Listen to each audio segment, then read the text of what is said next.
Сәлем бердік сіздермен келін асханасы.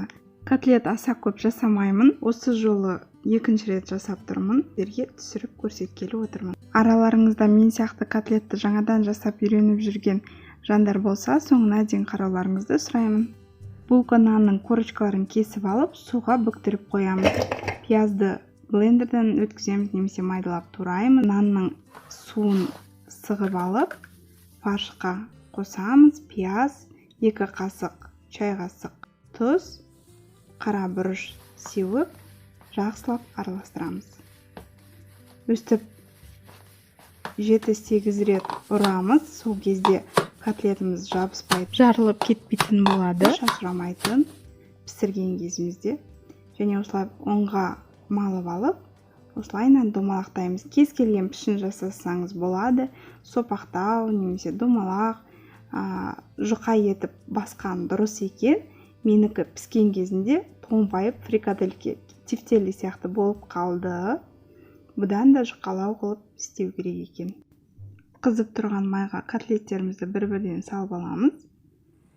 Және де орташа отта екі жағын 1,5-2 минуттан қуырып аламыз. Котлетіміз қуырып жатқан кезде гарнир пісіре береміз. Менде макарон.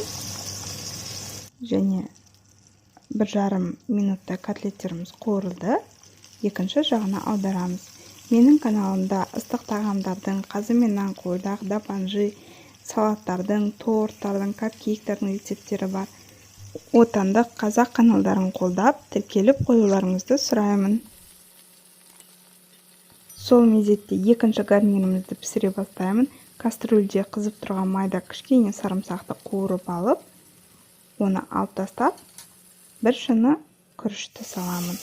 Оның суы тартылғанша араластырып тұрамындай, 1,5 шыныдай су құйып, дәміне қарай тұз және түс беру үшін куркуманы салып, су тартылғанша кішкене қақпағын аша тұрам, одан кейін қақпағын жауып, 15 минуттай бұқтырамын. Котлеттеріміз қуырылып болды.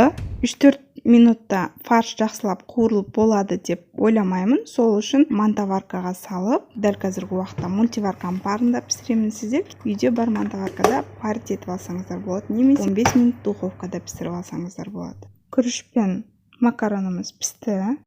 Пюре жасайын деп мультиварканың астына 4-5 кішігірім картоп аршып салып қойдым.